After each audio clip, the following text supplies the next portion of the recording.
Hello and welcome to Samantha Politics for this week's global news update, especially with a focus on feminist foreign policy. So, from Libya. Libya appointed Najla El Mangoush as its foreign minister in March 2021. Now, she was the first woman to hold the post in her country's history, and as you know from the history of Libya, it's been pretty tumultuous and be pretty good to have a woman in there.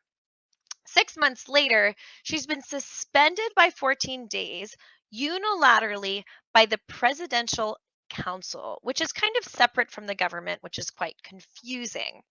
Now, she also has been banned from travel, which is ahead of an international conference that's going to help determine the future of Libya. So, some of that hypotheses is that they banned her from travel as well so that she could not represent Libya at this conference as its foreign minister. The Presidential Council claims that she committed administrative violations during an interview, whatever that means, and that she's been carrying out foreign policy without coordinating with them, such as the extradition of a Libyan suspect accused in plotting the bombing of a flight in '88, which killed 270 people. Now, the government disagrees with the Presidential Council and says she shouldn't have been suspended and that they don't even have the legal right or the authority to be able to suspend somebody. This is not the first time that she's been targeted. In May, she became the target of major abuse, online disinformation, with lots of demands to quit after she said that Turkish troops should leave the country. So the speculation is this all happening because she is a woman, or does it have to do with the competing interests of warring factions, especially as a crucial election comes closer? Moving on to my country, the United States of America. So, in the United States, there was that disappointing win of Terry McAuliffe losing to Glenn Youngkin in Virginia. However, Democrat Michelle Wu, who is the first woman and the first Asian American ever, was elected as the mayor of Boston. I don't know if you've been to Boston. I went to school there for 7 years. It seems like everyone ever that was in a position of city government, of power, was a white, Irish, or Italian man, even though the acting governor had been a woman of color before her. So, really exciting win by Michelle Wu. She's also quite young, as she's only 36 and she has two boys aged 4 and 6. So, I'm wondering how much we're going to see issues like paid leave come into her policies, social spending, education, the things that she might care about with regards to being a young mom. Before becoming mayor, she served on the city council for 8 years. She won with nearly two-thirds of the vote. So exciting win by Michelle Wu in Boston. I'm excited to see what changes she makes in the city of Boston. Moving on to Nicaragua. So Ortega, the president of Nicaragua, supposedly won with 75% of the vote in the most recent elections. As you know, if you may have been watching Samantha Politics, these were not democratic elections, and him saying he won 75% of the vote might as well be him going in and voting for himself, a billion times. Because what did he do?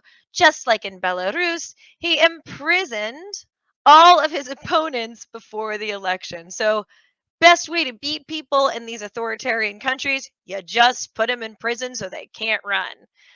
I just don't get it in these countries. Isn't it better to be like, wow, I need to create a platform and policies where people will actually like me and want to vote with me? Why would you want to be in power and know that the power that you've gained is illegitimate and that no one actually likes you?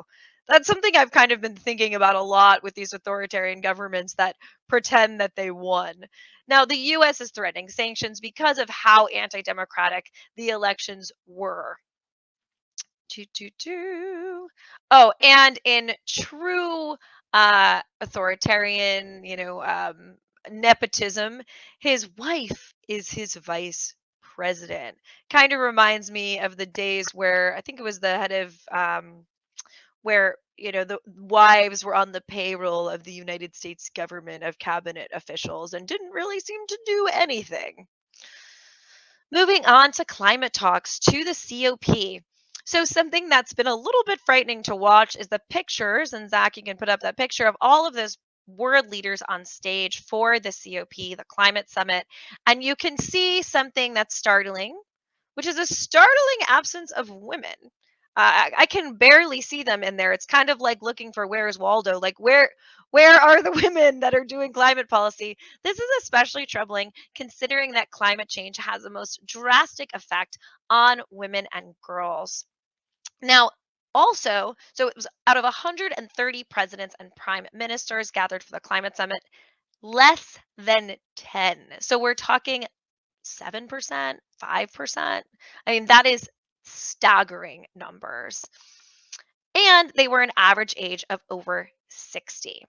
Now, people didn't like this so much, and there were thousands of protests in the streets of Glasgow led by young climate activists who accused world leaders of kind of pontificating about nothing and wasting time when it's their future that's at stake, when the kind of boomer generation isn't even going to be around anymore, when the worst effects of climate change actually happen. So global leaders are setting goals for 2030 at the earliest, but some even as late as 2060 or 2070 for climate goals.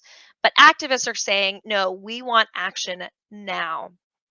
Emissions of planet warming gases have risen sharply since the first International Climate Summit 27 years ago. Obviously, we've also seen crazy floods in Germany and the Netherlands, fires in Lake Tahoe. I was speaking to a woman in my leadership course the other day, and she was saying, the Caribbean nations, we're going to literally be underwater. We're going to cease to exist in not too long if something isn't done about climate change. So, one of the things that I really loved is Greta Thunberg, who started out as a leader in the climate change protests by sitting outside the parliament in Sweden, holding up a sign for days until people started to join her, kind of like Forrest Gump. And now she's become this leader and face of the young feminist climate activist movement. Let's hear what she had to say to the leaders at the climate summit. There is no planet blah, blah, blah, blah, blah, blah, blah.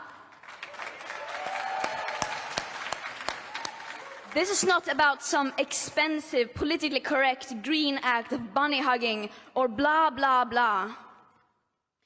Build back better, blah, blah, blah. Green economy, blah, blah, blah. Net zero by 2050, blah, blah, blah. Net zero by 2050, blah, blah, blah. Net zero, blah, blah, blah. Climate neutral, blah, blah, blah. This is all we hear from our so-called leaders. Words. Words that sound great, but so far has led to no action. Our hopes and dreams drown in their empty words and promises. Of course, we need constructive dialogue, but they've now had 30 years of blah, blah, blah, and where has that led us?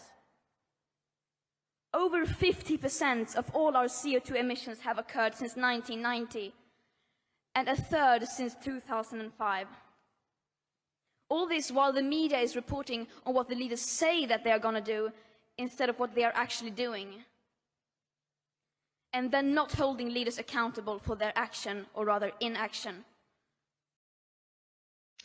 So, I think what Greta is saying there, first of all, I love the blah, blah, blah. It's just hilarious. This girl is just very funny, frankly. And she's so good at calling out the hypocrisy of world leaders on climate change.